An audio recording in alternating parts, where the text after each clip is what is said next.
Sa loob ng 15 araw na pamamalagi namin sa isla ng Camiguin Norte, Dito na tayo sa port ng Santa Ana. Palipas na tayo ng gabi dito. Okay naman yung biyahe. Marating tayo ng sim. Nabulabog na, medyo nanlaki yung mata ko. Saan ba yan? Ang mag-green. Strategy natin by camping. Inspire yung kanyang passion for life. Tutunan kung paano mapapangalagaan. marami kaming karanasang hindi na isama sa mga nakaraang episode. Hindi natin kayo patanggal. Bakit? Pero this time kaya makakuha kami ng underwater footage. Booter. Ngayon, ibabahagi namin sa inyo ang saya at hirap ng aming ekspedisyon.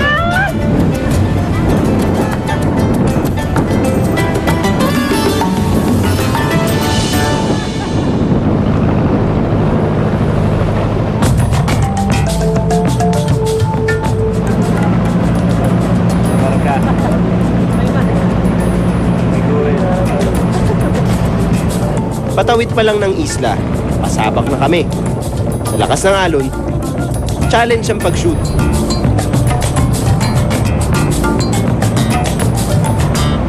Para sa mga kasama naming first-timers, iba ang excitement na dala ng ekspedisyong ito. Nakakakaba siya na exciting. Ito yung first assignment ko sa Born na malayo talaga. Super tagal. As in, 2 weeks na nasa malayong lugar ka. Nalaman ko na nagkaroon ng tsunami sa Japan. Doon na kinabahan. Kasi doon yung naka-alert yung Babuyan Island. Yun, exciting na nakakaba. Ang bee expert na si Stan, na naging instrumento rin sa isang hindi makakalimutang karanasan. Sino makakalimot ng habuling kami ng wild bees? Pinagsuot kami ng gear, as in full gear pa yon na may t-shirt, na may pinatong na jacket. Yun naman okay na sana, nakapwesto na lahat. Kaso for some reason siguro, wala naman kasi nakabulabo kasi medyo nakadistansya tayo. Bigla na-agitate sila. Niroll ko yung camera ko, nakatutok lang sa bees. Tapos dumadaan dito yung mga bees. Parang sabi ko, kailangan ko na bang tumakbo or hindi pa? Kasi protected naman ako with the gears. Pero nung nararamdaman ko na yung mga stings na dumidikit na sa katawan ko, sabi ko, Kuya Mong, takbo na tayo. Wait for me. Naka-steady lang ako. Nakikita ko yung mga bees bumabangga na sa lens ng camera. Pinapakiramdaman ko sila sa Riza at sa Stan. So, paglagpas nila sa akin, tsaka ako tumakbo. So guys, pamanit na ako. Parang sa nangyayari. Ang mali ko, yung pants ko fitted. So kumbaga, once na nadikitan ka nung sting ng bee, dediretso talaga siya sa legs mo. Pero ika nga, the show must go on. Kaya tuloy ang ekspedisyon. Kapag hindi masungit ang dagat, pagkakataon namin para makalaot. Yung tubig mas kalmado, mas nakalabas yung araw. Hopefully mag-keep lang yung weather na ganito para buong araw maganda ang ating opportunity na makakita ng mga comeback whales. Nung paglaot, balot na balot pa ako noon kasi parang ayokong umitim. Pero kung tutuusin, itim ka talaga eh kasi part din ng job. Pinatanggal pa ni Kuya Card yung parang takip ng bubong. So, kailangan namin talagang lumusong sa araw. Patanggal. Bakit?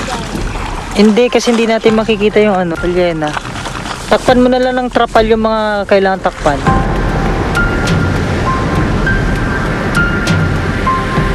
Kanya-kanyang tutok ang aming team sa mga kamerang dala.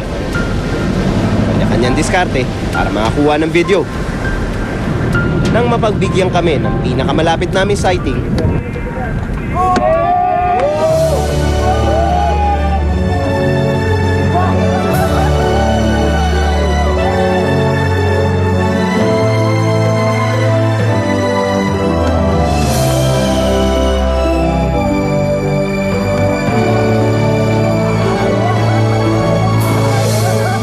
magkaumayaw sa tuwa ang grupo.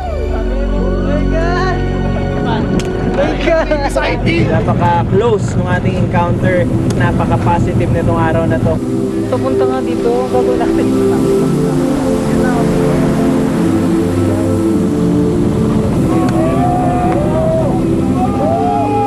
Sa 3 taong pabalik-balik ko sa isla ng Camiguin Norte, Ito ang pinakamalapit na shot namin ng fluke o buntot ng balyena.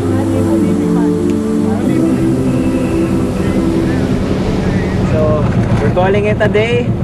At magse-celebrate pa kami dahil number 1 yung sighting namin ngayong araw. At bukod sa pagkilala sa mga balyena, mas nakilala din namin ang aming mga kasama.